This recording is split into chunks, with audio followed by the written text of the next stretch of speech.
नमस्कार, आप देख रहे हैं स्पेशल एडिशन और मैं हूं आपके साथ नेहा दुबे।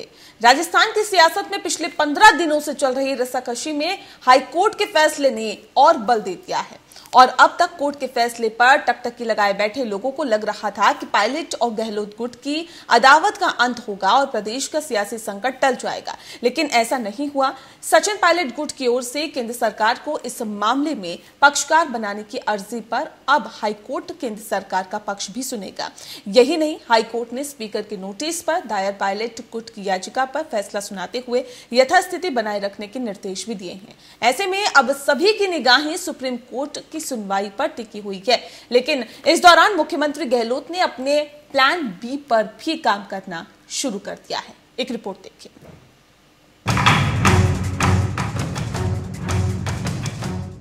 राजस्थान हाईकोर्ट से पायलट गुट को मिली राहत ने राजस्थान के मुख्यमंत्री अशोक गहलोत की मुश्किलें बढ़ा दी है। गहलोत ने अपनी सरकार बचाने के लिए प्लान बी पर काम करना शुरू कर दिया है। कांग्रेस विधायक दल की बैठक में विधायकों से बातचीत के बाद मुख्यमंत्री गहलोत ने राजभवन का रुख किया, जहां उन्होंने राज्यपाल कलराज मिश्र से जल्द विधानसभा सत्र बुलाने की मांग की और राज्यपाल पर दबाव डालने के लिए राजभवन में विधायकों के साथ धरना भी दिया। राजभवन पहुंचने से पहले गहलोत ने इतना तक कह दिया कि विधानसभा सत्र बुलाने पर राज्यपाल अपनी अंतरात्मा से फैसला करे, वरना राजभवन को घेरने के लिए अगर जनता आ गई तो हमारी जिम्मेदारी नहीं होगी। दबाव में किसी के नहीं आए। आपका संवैधानिक पद है, शपथ ली हुई है, अपनी अंतरात्मा के आधार पर शपथ की जो भावना होती है उसका आधार बना के फैसला करें, वरना फिर हो सकता है कि पूरी प्रदेश की जनता अगर राजभवन को घेरने के लिए आ गई तो हमारी जिम्मेदारी नहीं होगी। राज्यपाल कलराज मिश्र ने विधायकों से कहा कि इतने शॉर्ट नोटिस पर विधानसभा का सत्र बुलाना संभव नहीं। राजभवन की ओर से कहा गया कि सत्र बुलाने की न तो तारीख बताई गई और न ही इसका एजेंडा, जबकि सामान्य प्रक्रिया के तहत सत्र बुलाए जाने के लिए 21 दिन का नोटिस जरूरी होता है। मुख्यमंत्री अपनी बात पर अड़े हुए हैं। उनका कहना है कि राजस्थान में सरकार गिराने की परंपरा नहीं रही है। वो सोमवार से सत्र बुलाना चाहते हैं। पूरा देश देखेगा, प्रदेश देखेगा कि किस तरह का दबाव पड़ रहा है, किन कारणों से राज्यपाल सत्र नहीं बुला रहे हैं। उन्होंने कहा कि ये पूरा खेल साजिश है। कर्नाटक, मध्य प्रदेश के बाद वे राजस्थान में यही करना चाहते हैं। राजस्थान विधानसभा में 200 सीटें हैं, एक विधायक बीमार है। ऐसे में सदन में अभी 199 सदस्य हैं, जिसके बाद राजस्थान में बहुमत का आंकड़ा 100 है। गहलोत कैंप की बात करें तो उनके पास कांग्रेस के 87, भारतीय ट्राइबल पार्टी के 2, निर्दलीय के 10 और सीपीएम के 1 विधायक का समर्थन है, जबकि विपक्षी पार्टी बीजेपी के पास 72 और आरएलपी के 3 विधायकों का समर्थन है। ऐसे में अगर सचिन पायलट और उनके समर्थक विधायक बीजेपी के खेमे में जाते हैं तो उनके पास 97 विधायकों का समर्थन होगा और राज्य में स्थिति काफी कांटेदार बन सकती है। यही कारण है कि गहलोत फ्लोर टेस्ट कराकर अपने आप को सुरक्षित करना चाहते हैं। एक बार बहुमत साबित करने के बाद अगले 6 महीने तक दोबारा बहुमत साबित करने की आवश्यकता नहीं होगी। फिलहाल कोर्ट के फैसले पर तय होगा कि आगे आने वाला समय किसके लिए अनुकूल होता है, लेकिन इनमें कोई दो राय नहीं है कि सचिन पायलट का कांग्रेस से जाना पार्टी के लिए एक बड़ी क्षति होगी। पायलट का कद राज्य में काफी बड़ा है। वो केवल गुर्जर नेता ही नहीं बल्कि राज्य के सभी वर्गों के नेता माने जाते हैं। पूर्वी राजस्थान, जहां से इस बार सचिन पायलट चुनाव लड़े, वहां से करीब 49 सीट आती हैं। कांग्रेस ने 42 सीटें जीती। वजह थी गुर्जर मीणा गठजोड़। ऐसे में जाति के हिसाब से भी कांग्रेस के लिए पायलट का जाना बड़ा घाटा हो सकता है। दूसरे नेताओं के लिए इस गैप को भर पाना मुश्किल है। देखा जाए तो राजस्थान कांग्रेस में भी जो कुछ हो रहा है वे अचानक नहीं बढ़ा। जिस दिन सरकार बनी उसी दिन से विवाद शुरू हो गया था। बस धीरे धीरे धक्का लगाया जा रहा था। पायलट समर्थकों का तो ये तक कहना है कि सचिन पायलट से 6 महीने के अंदर सीएम बनाने का दावा किया गया था, लेकिन ऐसा नहीं हुआ। Bureau report.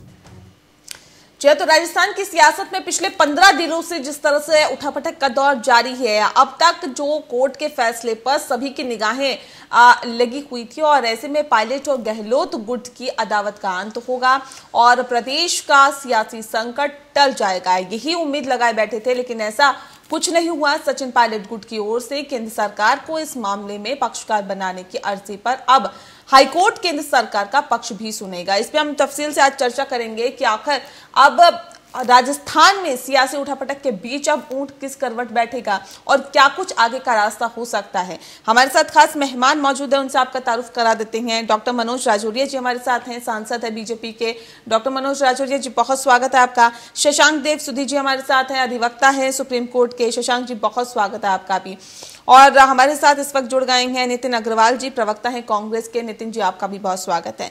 सबसे पहला सवाल मेरा यहाँ पर डॉक्टर मनोज राजौरिया जी आपसे है, क्योंकि जो हालात और जो स्थितियां हैं राजस्थान में पिछले 15 दिनों से जिस तरह से उठापटक का दौर जारी है, उसके बीच में राज्यपाल से बार बार मौजूदा सरकार ये कह रही है कि विधानसभा का सत्र बुलाए, क्यों नहीं बुलाया जा रहा? देखिए नेहा, ये मना कब किया गया मुझे समझ में नहीं आता। कांग्रेस हमेशा झूठ और भ्रम का जाल फैलाकर ऐसी परिस्थितियां पैदा करती है। राज्यपाल ने बिल्कुल मना नहीं किया कि वो सत्र नहीं बुलाएंगे। एक दिन पहले माननीय मुख्यमंत्री जी ने राज्यपाल जी को अवगत कराया कि हम शॉर्ट नोटिस पे विधानसभा सत्र बुलाना चाहते हैं। उस विषय में माननीय गवर्नर साहब ने कुछ उनसे प्रश्न किए, कुछ 6 सवालों के जवाब मांगे कि आप क्या विषय रखना चाहते हैं, कोरोना से आप कैसे निपटेंगे, और साथ में ही अन्य जो छोटी मोटी जो विधायक जो बाहर हैं अगर वो राजस्थान में आते हैं तो उनकी सुरक्षा का आप क्या इंतजाम करेंगे। ऐसे एक सामान्य सवाल उनसे पूछे, लेकिन कांग्रेस ने सोची समझी रणनीति के तहत एक असंवैधानिक काम किया कि गवर्नर महोदय जी की जो एक संवैधानिक पद है, उन्होंने कोरोना के संकट काल में इतनी वृद्ध अवस्था के बावजूद अपने संवैधानिक दायित्व को निभाते हुए उन्होंने न सिर्फ मुख्यमंत्री जी को मिलने का समय दिया, बल्कि उनके सभी विधायकों को भी राजभवन में बुलाकर उनको समय और सम्मान दिया।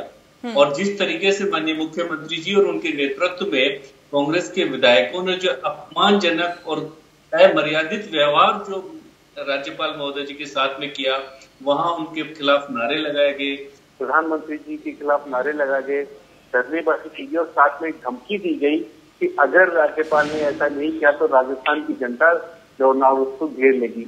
राज्य के मुख्यमंत्री को इस प्रकार एक संवैधानिक व्यक्ति जो राज्य के गवर्नर साहब को ये धमकी देना, अपने विधायकों के साथ वहां धरने पर बैठ जाना, समझ में नहीं आता कि राजस्थान के मुख्यमंत्री जी राजस्थान की नहीं पूरे देश की राजनीति को किस दिशा में धकेलना चाहता है। क्या इनकी दिशा और दिशा भ्रमित हो चुकी है? पहले उनके घर की लड़ाई थी, अपने उप मुख्यमंत्री जी को अपने विधायकों को संभाल नहीं पाए।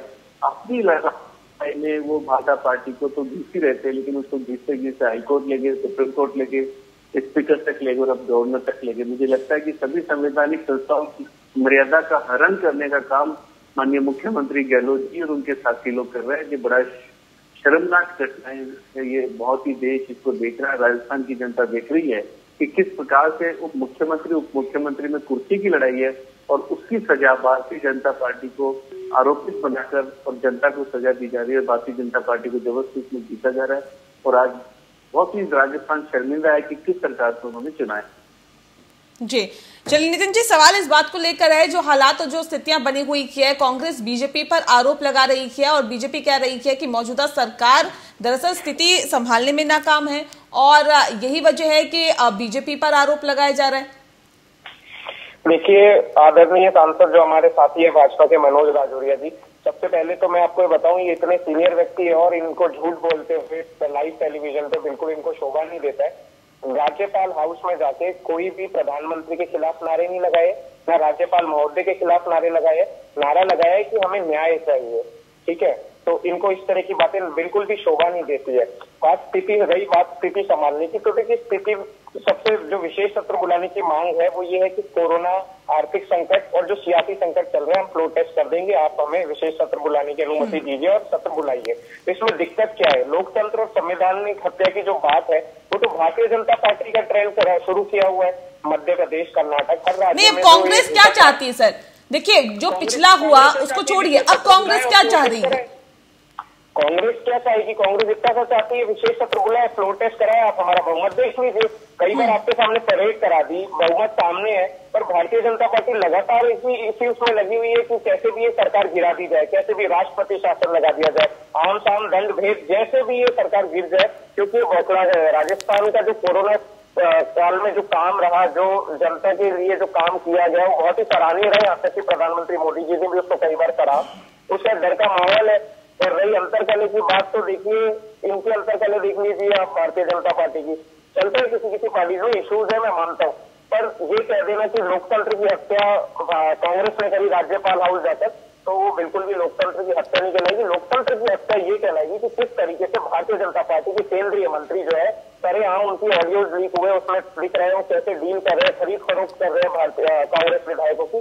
तो सीधी बात है, भारतीय जनता पार्टी लगातार लोकतंत्र की हत्या करने में लगी है, लगातार संविधान की हत्या करने में लगी हुई है। और पूरा देश देख रहा है कि कोरोना काल में जब दुनिया ग्रस्त है, त्रस्त है, उस समय सरकार गिराने की कोशिश कर रहे हैं। ठीक है शशांक देव जी, चुनी हुई सरकार जो कि जनता के द्वारा चुनी हुई सरकार है, उसको गिराना या उसका गिरना दोनों ही दुर्भाग्यपूर्ण है।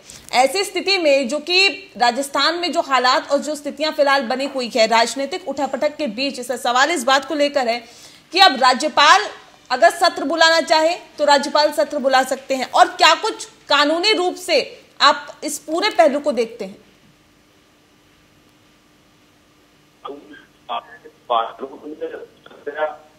ये कहा गया है कि अगर कोई भी निर्वाचित सदस्य अपनी पार्टी से डिफेक्ट कर करके दूसरी पार्टी में मिल जाता है तो जो विधानसभा अध्यक्ष है उनको जो है एंटी डिफेक्शन लॉ में उनको अयोग्य घोषित करने का अधिकार है। दूसरा जो है कानून बताता है कि अगर वो कोई भी पॉलिटिकल पार्टी चाहे कांग्रेस चाहे बीजेपी के व्हिप के खिलाफ अगर कोई काम करें और उनके राजनीतिक आदेशों का पालन नहीं करे तो वो विधानसभा अध्यक्ष जो है उनको अयोग्य घोषित कर सकते हैं। क्योंकि अगर आप इसकी एंटी डिफेक्शन लॉ जो दल बदल विरोधी जो कानून है, इसकी ऐतिहासिकता में अगर जाएंगे तो ये आप पाएंगे कि यह जो कानून था 1985 में लाया गया था और लोकतंत्र की रक्षा करने के लिए लाया गया था। लेकिन 1985 में आने के बावजूद भी जिस तरह से लोकतांत्रिक मर्यादाओं की हत्या की जाती है वो आप लोगों के सबके सामने है। देखिए जो राजस्थान में जो घटनाएं घटी है वो थोड़ा सा अलग इसलिए है कि ये एक पर्टिकुलर पार्टी के अंदर कलह का जो है वो प्रदर्शन है। इसमें किसी बाहरी पार्टी का कोई भी जो है रोल नहीं, मुझे नहीं लगता है, क्योंकि अगर 19 विधायकों के ऊपर जो स्पीकर महोदय ने अयोग्यता नोटिस जो दिया है और उस नोटिस के विरोध में उन्होंने हाईकोर्ट में पिटीशन दाखिल की है तो वह कानूनी रूप से सम्मत है। कोई भी व्यक्ति कोर्ट जाने के लिए स्वतंत्र है, चाहे वो विधानसभा अध्यक्ष ने नोटिस जारी किया हो, चाहे कोई भी राजनीतिक पार्टी ने उसको जो है नोटिस दिया हो। तो मुझे कानूनी रूप से कोई बहुत ज्यादा जो कोई इसमें अड़चन नहीं दिखाई देता है। और यही कारण है कि राजस्थान हाईकोर्ट ने 2 दिनों तक इसकी बहस सुनी है और इसको स्टेटस को देने के लिए कहा है टिल मंडे, क्योंकि मंडे में यह सुप्रीम कोर्ट में ये आ रहा है और इसी के कारण जो है राजस्थान हाईकोर्ट ने मंडे के बाद जो है इस पर सुनवाई करेगा। तो मेरा ये कहना है कि जो कानून का पहलू है बड़ा ही स्पष्ट है कि अगर पार्टी जो दलगत जो कोई निर्वाचित सदस्य अपने पार्टी के विरुद्ध काम करता है तो निश्चित रूप से उसे अयोग्य घोषित किया जाना चाहिए उस जो एंटी डिफेक्शन लॉ है। लेकिन अगर केवल वो विरोध करता है केवल विरोध के ऊपर अगर पार्टी उसको एंटी डिफेक्शन लॉ में लाता है तो यह एक बड़ा गलत काम है। और ये चलिए इनसे पूछ लेते हैं। नितिन अग्रवाल जी, सवाल इस बात को लेकर है कि ठीक है बीजेपी के ऊपर आप आरोप लगा रहे हैं कि बीजेपी लोकतंत्र की हत्या कर रही है, लेकिन सवाल इस बात को लेकर भी है कि जिन 19 विधायकों के खिलाफ नोटिस जारी किए गए थे, सर सवाल इस बात को लेकर है वो क्या था? देखिए वो चीफ विप ने नोटिस जारी करा, कई बार मीटिंग में बुलाया गया, जो सीएनपी मीटिंग होती है, विधायक दल की मीटिंग होती है और जो पार्टी की प्रक्रिया है उसको फॉलो करने को कहा गया। जब वो प्रक्रिया फॉलो नहीं हुई तब उनको नोटिस जारी करा गया कि आप जवाब दीजिए ऐसा क्यों किया गया। सदस्यता रद्द नहीं की गई है ना, सदस्यता रद्द करने का नोटिस जारी किया गया। मंत्री पद से उनको बिल्कुल हटाया गया और लगातार मंत्री पद से तो पहले ही हटा दिया गया था ना सर, पहले ही हटा दिया गया था। उसके बाद जो नोटिस जारी किया गया था मैं तो उसके बारे में पूछ रही हूँ। अभी तक वही हुआ है और सदस्यता रद्द नहीं हुई है, आप समझिए बात को। वो तो हाईकोर्ट में जाने के बाद राहत मिली है ना। पार्टी की तरफ से क्या किया गया था क्या ये हत्या नहीं है लोकतंत्र की कि चुने हुए विधायक को अगर आप निकाल देते हैं या फिर यूं कहते हैं कि इनकी सदस्यता रद्द कर दी जाएगी, तो वो क्या होता है सर? देखिए, कोई भी विधायक, ये विधानसभा का कानून है, कोई भी विधायक किसी भी पार्टी से निर्वाचित होकर सदन में पहुंचता है और उसके बाद वो उसी पार्टी से अलग होता है या कोई भी सर आप पार्टी से निकाल सकते हैं, आप उसके विधायक रद्द कर देंगे क्या, सदस्यता रद्द कर देंगे? नेहा जी सुनिए, आप बात सुनिए। कोई भी विधायक यदि एंटी पार्टी एक्टिविटीज में इन्वॉल्व होता है, जैसे कि अभी मेरे पत्रकार साथी ने भी आपको बताया, तो वो एंटी डिफेक्शन लॉ के अंतर्गत तो वो विधायकी बिल्कुल रद्द होगी। और अगर एंटी पार्टी एक्टिविटी में आप इन्वॉल्व होंगे तो बिल्कुल रद्द होगी। आप फ्लोर टेस्ट पे आइए, आप विधानसभा में आइए। अगर शशांक देव जी, ठीक है सर, शशांक देव जी, इस स्थिति में जब विधायक अपनी मनमानी करते हैं, पार्टी से उनको निकाल सकती है, लेकिन क्या इस तरह का नोटिस जारी किया जा सकता है?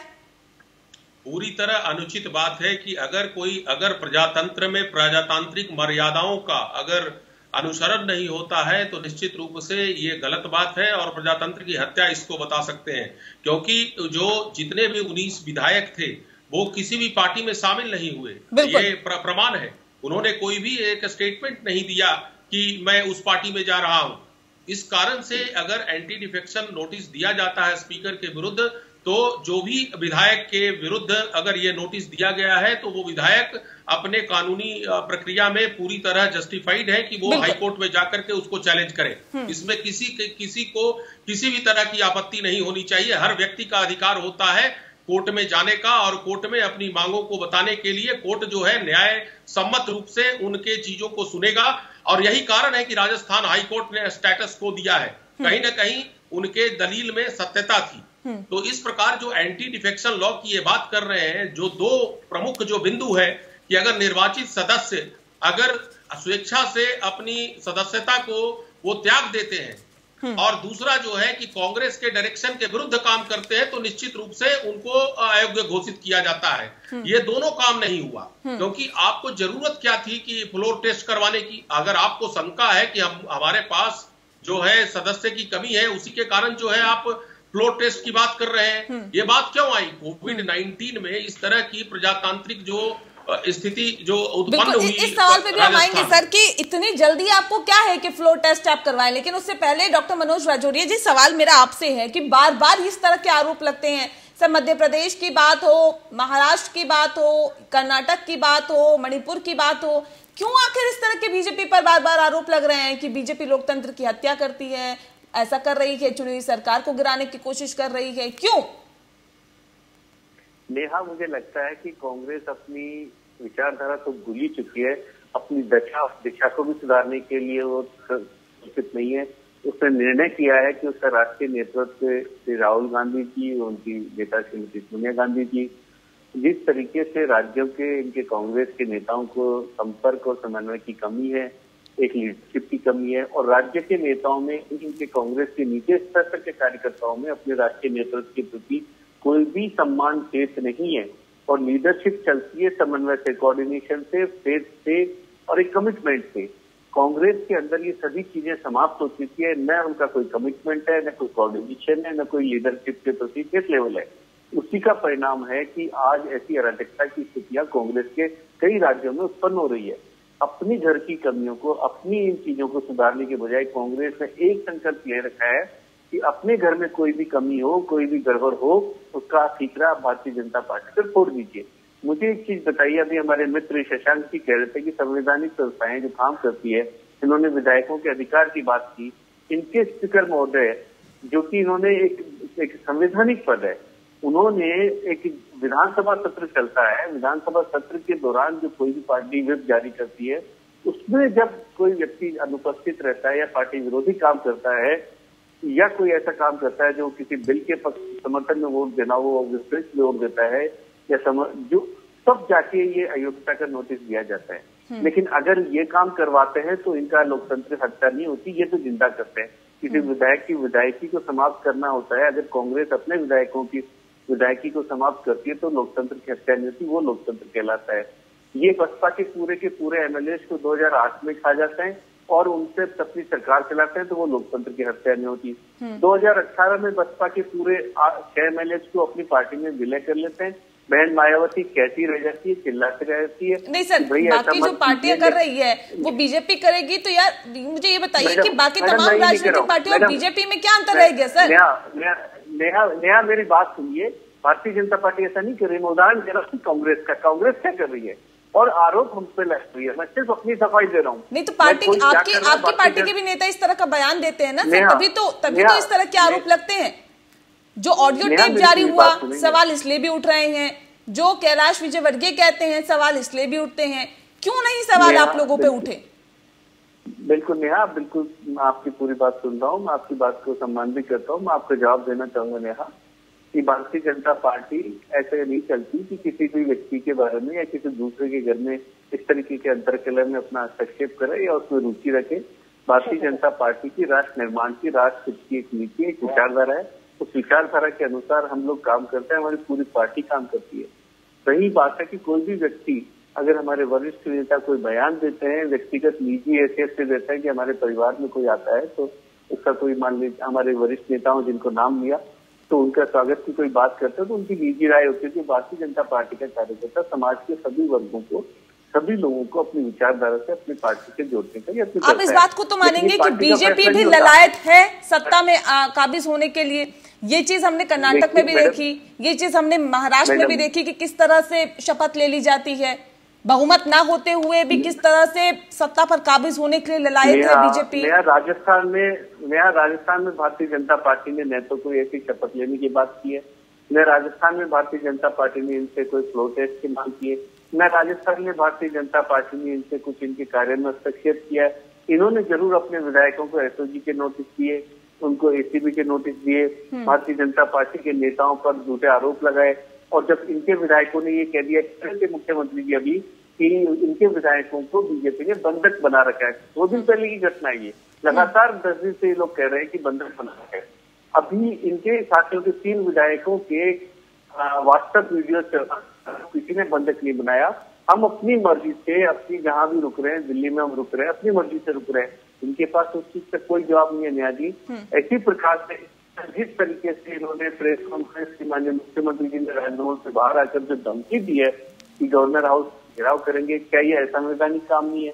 जिस तरीके से आप अपने विधायकों के खिलाफ ये लगातार दबाव बना रहे हैं, भारतीय जनता पार्टी को दोषी ठहरा है। मैं आपसे पुनः आग्रह करूंगा हमारे कांग्रेस के मित्र नितिन जी से, नितिन जी आप राहुल गांधी जी से समय लीजिए, उनसे मिलिए, उनसे आप युवा है, समझदार हैं और पार्टी का भविष्य है आप लोग भी। आप लोग अगर सच अपने राज्य के नेतृत्व को नहीं बोलेंगे तो ऐसी समस्याएं न सिर्फ राजस्थान और मध्य प्रदेश बाकी देश के अन्य हिस्सों में भी होने वाली है, क्योंकि समस्या आपके अपने घर में है। आप अपने घर को प्लीज संभालिए, अपने नेताओं से सच्चाई से बात रखिए। ठीक है नितिन जी सवाल इस बात को लेकर है। एक सेकंड सुन लीजिए सर। आपका घड़ा फूटता जरूर है, तो आपका घड़ा जरूर फूटता है और आज आपको लग रहा है कि आप लोग सत्ता के नशे में मदहोश हो। ये जरूर आपका भी समय आएगा, आप नीचे आओगे, क्योंकि जिस तरीके से आपने सत्ता पे काबिज होने के जो तरीके अपनाए हैं, जिस तरीके से लोग सर आप कह रहे हैं बीजेपी सत्ता पर काबिज होना चाहती है, बीजेपी ने लोकतंत्र की हत्या की है, बीजेपी ऐसा करना चाहती है, बीजेपी वैसा करना चाहती है। सर नितिन जी सुन लीजिए सर, सवाल इस बात को लेकर है कि जब मुख्यमंत्री बनाए गए थे अशोक गहलोत, लड़ाई तो सर तभी से शुरू हो गई थी। बताया तो ये भी जाता है कि ये वायदा किया गया था सचिन पायलट से कि अगले 6 महीने बाद आपको मुख्यमंत्री बना दिया जाएगा, जबकि ऐसा नहीं हुआ। तो वो जो जिस घड़े की आप बात कर रहे हैं वो फूट गया, सभी के सामने आ गया। दिक्कत इस बात की है कि अब जो हालात और जो स्थितियां हैं, अगर आपके पास पूर्ण बहुमत है तो फिर इतनी जल्दी क्यों बार बार इस तरह की धमकी दी जा रही है कि विधानसभा का घेराव कर दिया जाएगा, हम तो जी वहां पहुंच जाएंगे, फिर हालात खराब हो जाएंगे, फिर सरकार को जिम्मेदार मत ठहराना। क्यों ये सब इन सब चीजों की जरूरत क्यों पड़ी? मेरी बात समझिए, विधानसभा का सत्र बुलाने में दिक्कत क्या है?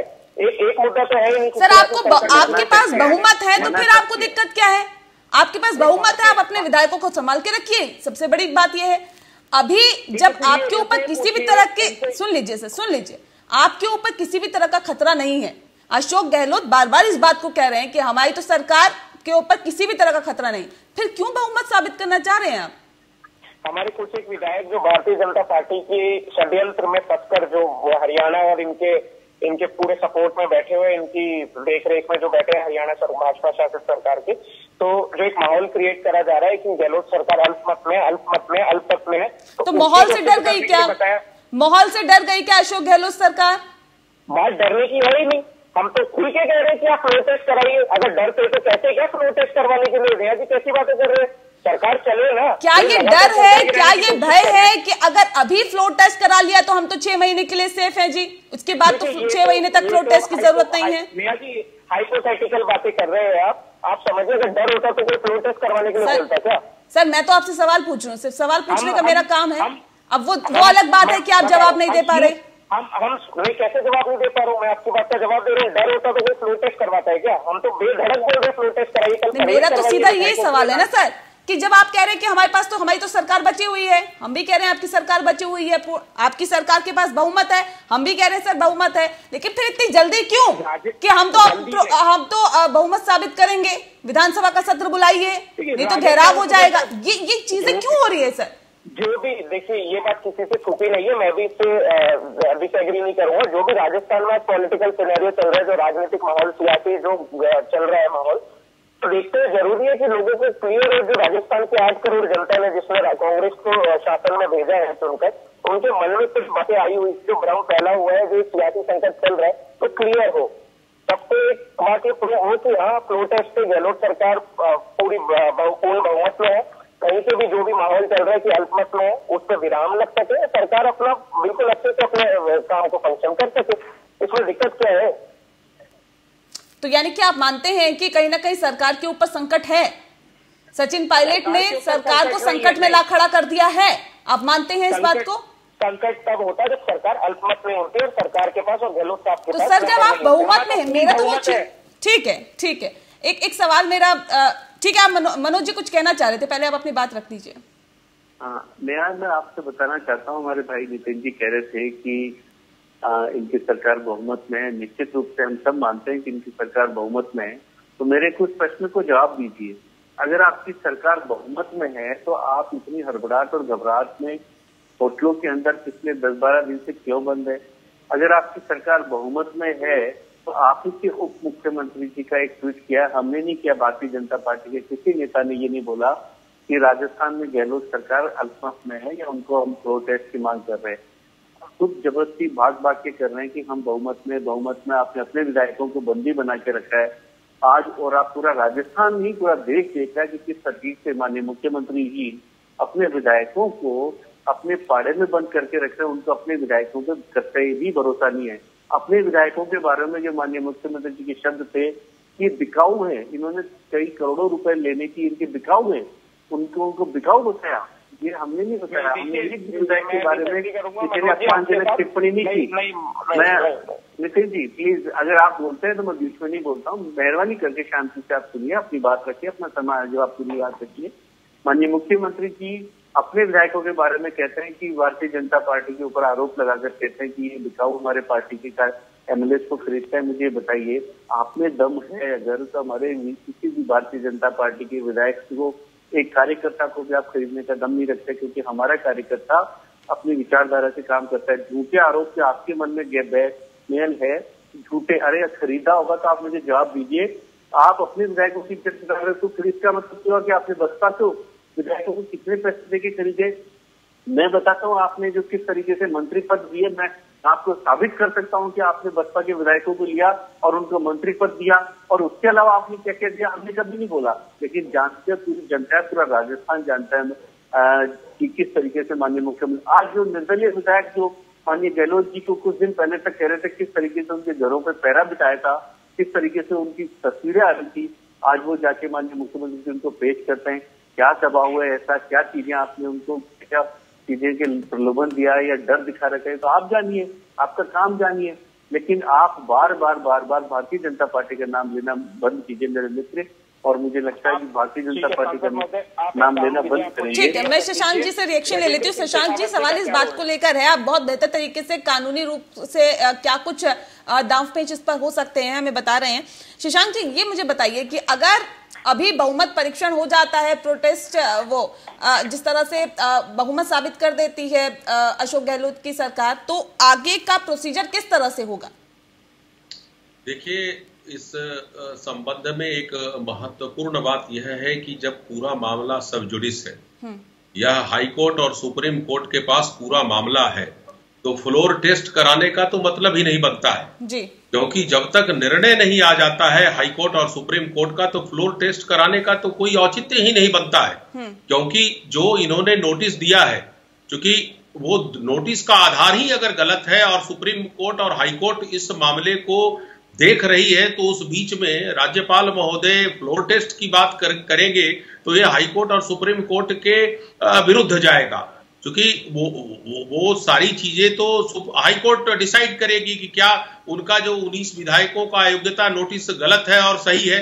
अगर 19 विधायकों की सदस्यता खतरे में है तो फ्लोर टेस्ट की कहां बात आती है। अगर कोई भी अगर इस तरह का काम करता है तो अलोकतांत्रिक कार्य है, क्योंकि 19 विधायकों को हटा करके आप फ्लोर टेस्ट अगर कराएंगे तो निश्चित रूप से इसका कोई कानूनी महत्व नहीं है। क्योंकि हाईकोर्ट और सुप्रीम कोर्ट, हाईकोर्ट ने स्टेटस को कर दिया है और उसके बावजूद भी आप बीच में इस तरह का अगर काम कर रहे हैं तो गैर लोकतांत्रिक ये पहल है और ये कानून सम्मत तो नहीं है। ये तो मैं निश्चित रूप से कह सकता हूं कहीं न कहीं कुछ न कुछ जो है इसमें है पूरे प्रक्रिया में, जो सामने शायद अभी नहीं आया है। और जब हाईकोर्ट और सुप्रीम कोर्ट अपना निर्णय दे देगी तो निश्चित रूप से ये साफ हो जाएगा कि क्या जो स्पीकर महोदय का जो ये अब ये पूरा मामला जैसे कि हाई कोर्ट और सुप्रीम कोर्ट में है तो विधानसभा का सत्र नहीं बुलाया जा सकता, बहुमत नहीं साबित करवाया जा सकता। नहीं, एक्चुअली इसमें सबसे बड़ी बात यह है कि इनके सदस्यता को क्वेश्चन किया गया है। जब इनकी सदस्यता अगर 19 विधायक, घर के 19 विधायक के ऊपर जो है तलवार लटकी हुई है, तो फ्लोर टेस्ट करा करके अपना जो है ताकत दिखाने का कोई अर्थ नहीं है। इसी ताकत का तो सुप्रीम कोर्ट और हाई कोर्ट में उसको क्वेश्चन किया गया है कि भाई मुझे जो ये हटाया गया है, हटाने का नोटिस दिया गया वो गलत है। तो इस संबंध में मैं केवल यही कहना चाहता हूं कि हाईकोर्ट का निर्णय आ जाने दीजिए। हाईकोर्ट ने इसको स्टेटस को करने के लिए कहा है, तो स्टेटस को जब एक बात हो गई, सब जुडिस मैटर हो गया, तो इसमें जो है उत्पात मचाने की कोई जरूरत नहीं है। हम लोग सब लोकतांत्रिक व्यवस्था में विश्वास रखते हैं, कानून सम्मत व्यवस्था में विश्वास रखते हैं और कानून का जो निर्णय होगा और सब मानने के लिए बाध्य है। ठीक है, नितिन जी कुछ कहना चाह रहे हैं। नितिन जी देखिए, माना कि उन पर तलवार लटकी हुई है, फ्लोर टेस्ट में कुछ अड़चने और कुछ टर्म्स कंडीशन हो सकती है, पर विधानसभा का सत्र बुलाने के लिए बाध्य, मना करने के लिए बाध्य नहीं। आप समझिए बात को। सुप्रीम कोर्ट और हाई कोर्ट में अगर मैटर विचाराधीन है तो इससे सत्र बुलाने का कोई कनेक्शन नहीं है। सत्र बुलाया जा सकता है। लिख के दिया है कि कोरोना के चर्चे के लिए जो महामारी चल रही है, आर्थिक संकट और अनेकों चर्चाओं के लिए हमें सत्र बुलाना है, तो उसमें कहाँ दिक्कत है। सत्र तो बुला सकते हैं, विधानसभा सत्र। तो अब ये समझ नहीं आ रहा कि माननीय राज्यपाल महोदय क्यों इससे हिचकिचा रहे, जब मणिपुर, गोवा, बिहार अनेकों राज्य में सत्र शुरू होने वाले हैं, लेटर इशू हो गए, तो राजस्थान में क्यों आखिर ऐसा हो रहा है। तो ये देखने वाली बात है और सबको सब दिखता है कि किसके पीछे कौन है और कौन नहीं है। बट ये है कि कुछ पदों की गरिमा होती है और बड़े संवैधानिक पद है, तो उनसे हर व्यक्ति की और इस देश के हर नागरिक की यही आशा होती है कि वो सबके साथ फेयर डिसीजन करेंगे, और अब मैं भी यही आशा करता हूँ करेंगे भी। सवाल इस बात को लेकर है कि अभी मौजूदा वक्त की अगर हम बात करें, बीजेपी के पास 72 विधायक है, आरएलपी के पास 3 विधायक है, यानी कि 75, और अगर सचिन गुट, जो सचिन पायलट का गुट है, उनके समर्थक के जो विधायक है वो भी अगर आपके पास आ जाते हैं तो 97 ये आंकड़ा पहुंच जाएगा। यानी कि कहीं ना कहीं एक यहाँ पर संभावना बीजेपी को दिख रही है। और क्या ये भी एक मुख्य वजह माने कि ना बीजेपी चाहती है ना राज्यपाल चाहते हैं कि इस वक्त सत्र को बुलाया जाए और बहुमत साबित किया जाए। मैडम, एब्सोल्युटली नेहा जी, बिल्कुल गलत बात है। पहले बात तो बीजेपी ऐसा बिल्कुल नहीं चाहती। दूसरा, ये काल्पनिक चीज है कि कांग्रेस के 19 विधायक भारतीय जनता पार्टी में शामिल हो जाए, ये बिल्कुल काल्पनिक और झूठी बात है। खुद कांग्रेस के सारे विधायकगण और इनके नेता, जो इनके रेबेल्स हैं, इनके विद्रोही हैं, इनके जो भी जिनके नेतृत्व में काम किया, इनके पूर्व उप मुख्यमंत्री सचिन जी ने कहा है कि हम भारतीय जनता पार्टी में शामिल नहीं होने वाले हैं। इस बात कहने के बावजूद भी इन लोगों को पता नहीं क्यों ये भारतीय जनता पार्टी को घसीट के अपनी नाकामी छुपाने का अमल आ रहा है। दूसरी चीज विधानसभा सत्र की बार बार बात की जा रही है कि राज्यपाल महोदय जी ने मना किया, इस चीज के लिए मैं स्पष्ट खंडन और निंदा करना चाहूंगा। माननीय मुख्यमंत्री जी ने जिस तरीके से झूठे आरोप और उनकी राज्यपाल महोदय जी पे लगाए, उनकी गरिमा और मान सम्मान को ठेस पहुंचे, बहुत ही अशोभनीय और निंदनीय कार्य है। उन्होंने मना नहीं किया है। कैबिनेट को अधिकार होता है, हमारे मित्र शशांक जी बैठे हैं, आप बड़े वकील हैं सुप्रीम कोर्ट में, कैबिनेट को अधिकार होता है कि अपनी अनुशंसा सत्र बुलाने से या कोई भी तो राज्यपाल को भेज सकते हैं, और राज्यपाल के साथ कुछ प्रश्न होते हैं या कुछ अपनी सफाई या कुछ भी जानकारी जानना चाहते हैं, तो उसके बाद में दोबारा कैबिनेट वो प्रस्ताव भेजती है तो राज्यपाल को कंपलसरी करना होता है। तो इसमें आप एक चीज बताइए, क्या आप बिल्कुल राज्यपाल को बुलडोज करना चाहते हैं कि उनका ये अधिकार जो सिर्फ कुछ सवाल पूछने का छीनना चाहते हैं? आप लोग झूठे आरोप लगा रहे हैं आप राज्यपाल पे, राज्यपाल के बहाने से आप ये इशारा कर रहे हैं कि केंद्र के दबाव में राज्यपाल काम कर रहे हैं या काम नहीं कर रहे, ऐसी अपेक्षा अंदर तो आप कहते हैं और बाहर मीडिया में आके आप कुछ और कह रहे हैं। आप कहना क्या चाहते हैं, क्या मैसेज देना चाहता है? राजस्थान की प्रदेश कांग्रेस कमेटी ने पूरे राजस्थान के जिला मुख्यालयों पर धरने प्रदर्शन किए, किस चीज के खिलाफ किए? अपनी कांग्रेस के खिलाफ किए या राज्यपाल के खिलाफ किए या भाजपा के खिलाफ किए? समझ पा रहे हैं कि यार क्या दिखाना चाहते हैं ये लोग? राज्यपाल महोदय जी को एक दिन पहले माननीय मुख्यमंत्री जी ने पत्र सौंपा कि हम सत्र आयोजित करना चाहते हैं। मैं सांसद हूँ, मुझे 6 साल संसद में हो गए नेहा, और वहाँ कम से कम 21 दिन के नोटिस का पीरियड होता है, विधानसभा में जो होता है, और अगर कोई अर्जेंट मैटर हो तो निश्चित रूप से पहले भी और शॉर्ट नोटिस पर भी बुलाया जा सकता है, इसमें कोई नहीं है। लेकिन उसमें राज्यपाल एक कारण जानना चाहते हैं कि क्या वजह हो गई कि आप शॉर्ट नोटिस बुलाते हैं, और उन वजह को उन्होंने स्पष्टीकरण मांगा है। और साथ में जो मैटर हाईकोर्ट में और सुप्रीम कोर्ट में सब जुडिशियल मैटर पड़ा है, इसके लिए उसने अपनी विधिक राय के लिए उनसे समय मांगा है, मना नहीं किया। समय मांगा है कि भाई मुझे आप समय दीजिए कि मैं लीगल एडवाइजरी लूं कि ऐसी परिस्थिति में जब ये 19 विधायकों की जो विधायकी है, इसके ऊपर संकट आपने एक नोटिस से पड़ा है, इसकी एक बार क्योंकि हाईकोर्ट और सुप्रीम कोर्ट के निर्णय बाकी है, तो ऐसे में क्या हम विधानसभा सत्र लागू कर सकते हैं? उसमें आप कौन कौन से बिल लाने वाले हैं या अपना बहुमत सिद्ध करने वाले हैं, क्या ये भी जानकारी पाने का उनका हक नहीं है? क्या गवर्नर हाउस में घुसकर नारे लगाकर उन पर दबाव बनाकर, बाहर झूठे आरोप बनाकर, जगह जगह जिला मुख्यालयों पर धरने प्रदर्शन कर क्या ये बुलडोज करने का या अतिक्रमण करने का या धमकी देने का एक सीधा सीधा तरीका नहीं है? माननीय मुख्यमंत्री जी गवर्नर को धमकी दे रहे हैं कि राजस्थान की जनता का संरक्षण करने का काम, कानून व्यवस्था करने का काम माननीय मुख्यमंत्री जी का है। वो खुद कानून व्यवस्थाओं का सीधा सीधा उल्लंघन करके धमकी दे रहे हैं। उनको तो नैतिकता के आधार पे ही अपन मुझे लगता है कि ऐसे नैतिकता होनी चाहिए कि जो खुद इन सबके बीच अब राहुल गांधी की भी एंट्री हो गई है। उनका भी ये कहना है कि बीजेपी साजिश रच रही है और गवर्नर को इस वक्त विधानसभा सत्र बुलाना चाहिए, वो भी इसी बात को कह रहे हैं। राहुल गांधी की तो एडवाइस कीजिए मैडम, अब आपके माध्यम से मैं कहना चाहूंगा कि राहुल गांधी जी आप चिंता मत कीजिए, ये कैबिनेट को पावर होती है कि वो जो ही अपना प्रपोजल भेजेंगे तो दूसरी बार में तो उनको गवर्नर साहब को करना ही होता है।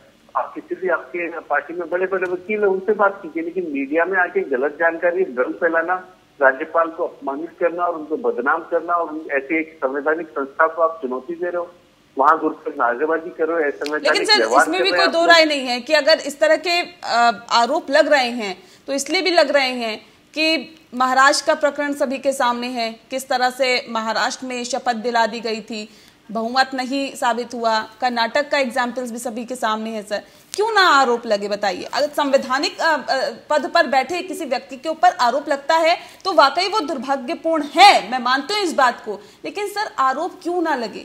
क्योंकि हालात अगर आप पीछे का ट्रैक रिकॉर्ड उठा के देखें तो सर इस तरह की चीजें हुई हैं कि आरोप लगना यहाँ पे लाजमी हो जाता है। नेहा जी पहली बात तो अभी तक आरोप नहीं लगाया, बार-बार ये मत कहिए, ना गहलोत साहब ने ना कांग्रेस ने अभी तक डायरेक्ट माननीय राज्यपाल जी पे कोई आरोप लगाया, तो इस बात पे चर्चा करना वाजिब नहीं है। आप अपनी बात चालू कर सकते हो। और जो आज धरना प्रदर्शन हुआ वो भाजपा के खिलाफ हुआ, जिस तरीके से भाजपा खरीद करो सरकारों को टैकल करने में लगी हुई है। और रही मुख्यमंत्री जी की जो कल चेतावनी वाली बात थी, वो कोई डायरेक्ट किसी के लिए धमकी नहीं थी, उन्होंने इंडिकेट किया था अगर ऐसा नहीं हुआ तो जनता घेराव करेगी। तो उससे मुझे राम दिनकर सिंह की मुझे आप एक चेतावनी याद आ जाती है। श्री कृष्ण ने जो कौरवों के दरबार में जाके कहा था कि यदि आप धर्म नीति का अगर आप पालन नहीं करते तो अहित होगा। तो इस वक्त जो गहलोत साहब है वो श्री कृष्ण के रूप में यहाँ पे नजर आ रहे हैं। तो वो एक राजनीतिक भाषा है। उन्होंने कल राज्यपाल हाउस से बाहर आकर भी उन्होंने कहा था कि ये कोई धमकी नहीं है, इसको धमकी ना समझा जाए, ये एक राजनीतिक भाषा है। और इनके भारतीय जनता पार्टी के खुद के मुख्यमंत्री रहे गहलोत सिंह शेखावत साहब ने भी ये सेम प्रोसेस किया था। इनको मनोज राजौरिया जी को शायद पता होगा 93 या 96 के आसपास। और ये सेम जो प्रकरण था, यही भंवरलाल शर्मा थे, यही जो सरकार को टॉपल करने की इसी तरह की कोशिश थी। उन्होंने भी राज्यपाल हाउस का घेराव किया था, अपने विधायकों की परेड करवाई थी। तो ये लोकतंत्र में फ्रीडम है, डेमोक्रेसी है, कहीं पे कुछ गलत नहीं करा है, ना राज्यपाल ना केंद्र सरकार के खिलाफ नारेबाजी करिए। तो बार बार ये कहना कि राज्यपाल पे आरोप लगाए वो गलत है। ठीक है नितिन जी, ये भी मुझे बता दीजिए, क्योंकि ये लगातार आप आरोप बीजेपी पे भी लगा रहे हैं, बीजेपी लोकतंत्र की हत्या कर रही है, बीजेपी लोकतंत्र की हत्या कर रही है, ऐसा पहले किया वैसा पहले किया। सर इस बात को भी मुझे समझा दीजिए कि जब मुख्यमंत्री अशोक गहलोत ये खुद कहते हैं कि पिछले 1.5 साल से मेरी सचिन पायलट से बात तक नहीं हुई, तो यानी कि एक मुख्यमंत्री और एक उप मुख्यमंत्री के बीच पिछले 1.5 साल में कोई बातचीत नहीं हुई। यानी कि ये उनका स्टेटमेंट खुद दर्शाता है कि किस तरह की फूट कांग्रेस में थी, किस तरह की फूट सरकार में थी। और जब ये जग जाहिर हो गई तो पार्टी दूसरे पे आरोप लगा देती है। क्या ये उचित है? क्या ये जो स्टेटमेंट है यह बिल्कुल नहीं दर्शाता कि बीजेपी लोकतंत्र की हत्या नहीं कर रही। जो एसओजी ने जिनको नोटिस जारी करा और जिन लोगों की गिरफ्तारी हुई है उनके साथ भारतीय जनता पार्टी से जुड़े हैं और भारतीय जनता पार्टी के संगठन के सदस्य हैं वो लोग। और जो केंद्रीय मंत्री गजेंद्र सिंह शेखावत जी का जो बार बार नाम आ रहा है, मुझे ये नहीं पता चल रहा है उसको अवॉइड क्यों किया जा रहा है। आज तक जांच में सहयोग नहीं किया गया। माननीय मंत्री साहब ने कहा था कि मैं जांच के लिए रेडी हूँ, मेरी आवाज है तो जांच करवा लीजिए, पर आज तक उनका कोई सहयोग नहीं है जांच में। और मुख्यमंत्री साहब क्लियर स्टेटमेंट दे चुके हैं कि अगर ये गजेंद्र सिंह जी की आवाज नहीं तो मैं मेरी राजनीति छोड़ दूंगा। अब इससे ज्यादा और क्या चाहते हैं? तो कैसे ना समझे कि भारतीय जनता पार्टी लोकतंत्र की हत्या नहीं कर रही? तो केंद्रीय मंत्री लेवल का व्यक्ति, इससे बड़े काडर का व्यक्ति और सर आप बीजेपी पर आरोप लगा रहे हैं। बीजेपी तो ज्वाइन नहीं की किसी पार्टी, किसी भी नेता ने, ना सचिन पायलट ने, ना तमाम और विधायकों ने। पार्टी ज्वाइन करने की बात नहीं है ना। अब सरकार तो टॉपल कर ही रहे आप। भंवरलाल शर्मा जी जो आप लगातार कोशिश कर रहे हैं, आज ज्वाइन नहीं करी तो क्या है? सरकार को करने की पूरी कोशिश तो आप कर ही रहे। ठीक है, मौजूदा वक्त में अगर सचिन पायलट बीजेपी के साथ चले जाते हैं तो कांग्रेस को कितना बड़ा घाटा, क्योंकि सचिन पायलट जहां से चुनाव लड़े हैं वहां 49 सीटें हैं जिस पर 42 सीटों पर कांग्रेस का कब्जा है। मुझसे पूछ रहे आप? जी नितिन जी, वापिस पूछिए, आपकी आवाज तय हो रही है। नितिन जी सवाल इस बात को लेकर है कि सचिन पायलट अगर बीजेपी में चले जाते हैं, अब क्योंकि हालात तो खराब है, सियासी बवंडर राजस्थान में मचा हुआ है, इस बीच अगर सचिन पायलट बीजेपी में चले जाते हैं कांग्रेस को एक कितना बड़ा घाटा होगा, क्योंकि जहां से वो चुनाव लड़े हैं 49 सीटें हैं, 42 पे फिलहाल मौजूदा वक्त में कांग्रेस का कब्जा है। देखिए जैसे कि अभी मनोज जी ने भी बताया सभी बातें काल्पनिक है, तो अभी तक जो हुआ नहीं है और जो होगा उस पर तो मैं कुछ नहीं कह सकता। ये बातें काल्पनिक है, लेकिन जो आरोप लगा रहे हैं वो काल्पनिक नहीं है। नहीं, काल्पनिक कैसे नहीं है? आरोप का तो प्रूफ है। जब आरोप का तो प्रूफ है, क्या प्रूफ है? क्या प्रूफ है? क्या प्रूफ है आपके पास? जारी करे उसमें सहयोग क्यों नहीं? अरे कैसी बातें कर रहे हैं आप? जो ऑडियो जो पूरा जारी हुआ है, जो 2 संदिग्धों की जिनकी गिरफ्तारी हुई है वो भारतीय जनता पार्टी के पदाधिकारी है, संगठन से जुड़े हुए लोग हैं, आप उसे प्रूफ मांग रहे हैं? क्या बात कर रहे हैं नेहा जी? और रही बात सचिन जी की चुनावी क्षेत्र की, निर्वाचन क्षेत्र, मनोज राजौरिया जी, पार्टी बड़ी होती है, कार्यकर्ता बड़ा नहीं, तो नेता बड़ा नहीं है यहाँ पे, आप समझिए बात को। तो घाटे वाली कोई बात नहीं है, अभी तक ऐसी चीज कोई नहीं है। और जो भविष्य में वो तो देखेंगे किनकी गिरफ्तारी हुई, किनके बिहाफ पे ये आरोप लग रहे हैं बीजेपी पर?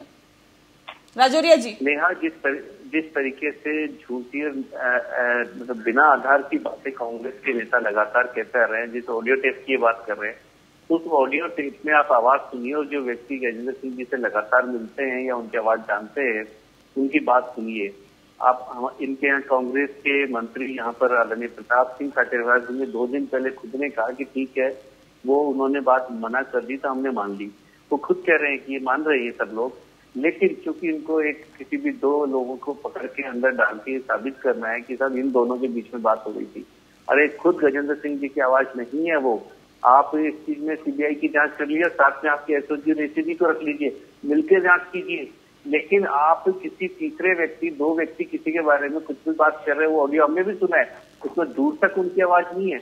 आप लेकिन राजनीतिक परिस्थितियां कांग्रेस बनाने में माहिर होती है, किसी व्यक्ति को कैसे बदनाम और झूठा किया जाता है। आप कितनी बार अपने बयान को बदले, आप उस चीज का जवाब दीजिए नितिन जी कि आपके नेता और आप लोग कितनी बार अपनी बातों से बदले, आप बाद में फिर बदल जाएंगे। ठीक है, कोई ठीक बात है, नहीं, ऐसा हो थोड़ा गया, कानूनी पहलू समझ लेते हैं। शशांक जी, सवाल इस बात को लेकर है कि आवाज गजेंद्र जी की थी या नहीं थी, ये तो जांच का विषय है, लेकिन एसओजी की तरफ से किसी भी व्यक्ति का फोन टैप किया जाना, क्या ये कानूनन अपराध है या नहीं? देखिए, जहां तक कानून की बात है, किसी का भी फोन टैपिंग जो है कानून का विरोध है, और अगर कोई भी एजेंसीज इस काम में अगर है तो उसके विरुद्ध कार्रवाई करने की जरूरत है। देखिए, इस संबंध में मैं कहना चाहता हूं कि अगर राजस्थान सरकार ने, एक चुनी हुई सरकार, एक प्रजातांत्रिक सरकार, अगर इस तरह का अगर फोन टैपिंग का अगर जिम्मेवार है, तो यह इस सरकार को कोई भी तरह से जो है वो सत्ता में रहने का अधिकार नहीं है, क्योंकि ये एक लोकतांत्रिक मर्यादा के विरुद्ध है। दूसरी बात मैं कहना चाहता हूं कि अगर इनको केंद्रीय मंत्री के विरुद्ध अगर कोई एक आधार था, तो चूंकि ये सत्ता में है, क्यों नहीं ये सीबीआई का इंक्वायरी की स्थापित किए? चूंकि इनको अधिकार है कि किसी भी मामले में सीबीआई इंक्वायरी ये करा सकते हैं। क्या कारण थे, क्या परिस्थितियां थी कि सीबीआई को ये मैटर नहीं दिया गया? तो कहीं ना कहीं ये सब राजनीति से प्रेरित है। और देखिए, मैं राजनीति से जुड़ा हुआ नहीं हूं, कानून से जुड़ा हुआ हूं। अगर किसी आदमी का फोन टैपिंग होता है तो यह जो है कानून के विरुद्ध है, और जो भी इस काम में लिप्त है, ये भी मुझे समझा दीजिए, क्योंकि बताया ये भी जाता है कि अगर एक बार, ठीक है, एक बार अगर बहुमत परीक्षण हो जाता है तो उसके बाद 6 महीने के लिए सरकार सेफ हो जाती है, यानी कि 6 महीने बाद ही बहुमत परीक्षण होगा, दोबारा नहीं, 6 महीने के भीतर नहीं हो सकता। तो कानूनी रूप से ये कितना सही है और किस तरह से आप इसे देखते हैं? नहीं, ऐसी बात नहीं है। 6 महीने के लिए वो सुरक्षित है सरकार एक बार बहुमत परीक्षण करने के बाद, क्योंकि ये सरकार, यह जो है राज्यपाल के विवेक पर है। अगर राज्यपाल को लगता है कि सरकार अल्पमत में है, तो निश्चित रूप से 6 महीने के पहले भी राज्यपाल जो है वो डायरेक्ट कर सकते हैं सरकार को कि आप बहुमत परीक्षण करा सकते हैं। यह कोई इस तरह का जो नहीं है कोई एक लिमिटेशन की आप 6 महीने के बाद ही कहेंगे। ये राज्यपाल का विवेकाधिकार है कि अगर सरकार जो है, अगर एक कॉन्स्टिट्यूशनल क्राइसिस में है, तो राज्यपाल उचित निर्णय लेने के लिए वो स्वच्छंद है, स्वतंत्र है। इस प्रकार मैं ये कह सकता हूं कि राज्यपाल का निर्णय जो है फाइनल होगा, और ये राज्यपाल का ये काम है कि किस तरीके से वो चीजों को देखते हैं। ये 6 महीने का कोई ऐसा नहीं, 6 महीने के बाद नहीं होगा। ये नॉर्मल कोर्स में होता है कि एक बार अगर बहुमत परीक्षण हो जाता है तो 6 महीने के बाद होता है। लेकिन ये राइडर के साथ है कि अगर राज्यपाल को लगता है कि सरकार अल्पमत में है, तो राज्यपाल महोदय उसको पहले भी फ्लोर टेस्ट कराने के लिए आग्रह कर सकते हैं। ठीक है। नितिन अग्रवाल जी, अब सवाल इस बात को लेकर है कि ठीक है, जो हालात और जो स्थितियां बनी हुई है, लेकिन इस बीच अब अशोक गहलोत भी चाहते हैं कि अगर कोर्ट का जो डिसीजन है वो सरकार के अगेंस्ट आ जाता है, यानी कि सचिन पायलट गुट के पक्ष में आता है, तो हालात और ज्यादा खराब हो जाएंगे। इसीलिए ये जल्दीबाजी की जा रही है क्या? आप देखिए नेहा जी, जो सचिन पायलट गुट में जो विधायक, जो हमारे पार्टी के विधायक जो हरियाणा में बैठे, दिल्ली में बैठे, उनसे इस मैटर पे कोई इम्पैक्ट नहीं है। हमारे पास उनको हटाकर भी, सपोज उनके 19 विधायक है, 20 विधायक है, उसके बाद भी हमारे पास पूर्ण बहुमत है, तो उससे ना जोड़ के देखा जाए। मैं फिर निवेदन करूंगा आपको, ठीक है। उनको हम एक बार के लिए कंसिडर नहीं कर रहे। हमने जो लिस्ट राज्यपाल से आपको सौंपी है उसमें हमारे पास पूर्ण बहुमत है, और उन विधायकों के नाम नहीं है जो विधायक यहाँ से दूर बैठे, तो उनसे हमें कोई इम्पैक्ट नहीं है। ये है कि जिस दिन भाजपा की पाबंदी उनसे हटेगी, जो उन्होंने आईटीसी होटल, जो बीजेपी का जो हिस्ट्री रही है, मध्य प्रदेश सरकार दखल करनी हो, गुजरात सरकार, गुजरात के कांग्रेस के एमएलए खरीदने हो, तो इनकी हिस्ट्री रही है। आईटीसी होटल जो मानेसर में है वो भाजपा का गढ़ है। अब ये माने सांसद साहब चाहे माने चाहे नहीं माने, सबको पता है हरियाणा सरकार का पूरा पहरा है, पुलिस पूरी उनके आमने सामने लगी हुई है।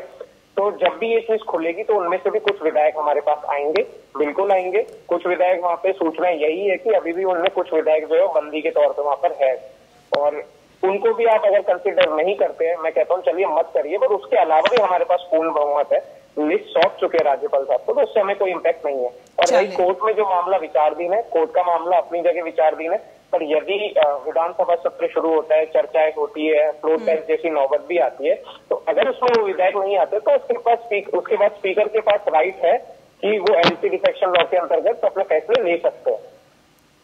आपके पास बहुमत है, तमाम चीजें आपके पक्ष में हैं, स्थितियां आपके पक्ष में हैं, कैबिनेट की बैठक आधी रात तक चलती है, हालात इस कदर बना दिए जाते हैं, विधानसभा घेराव की धमकी दी जाती है, तमाम चीजें की जाती है, लेकिन फिर भी आप कहते हैं कि अगर आपके जो पक्ष में हालात हैं तो ठीक है सर, मान लेते हैं और इंतजार करते हैं कोर्ट के आदेश का। बहरहाल बहुत शुक्रिया आप सभी मेहमानों का हमारे साथ इस खास चर्चा में शामिल होने के लिए। इसी के साथ स्पेशल एडिशन में इतना ही। नमस्कार।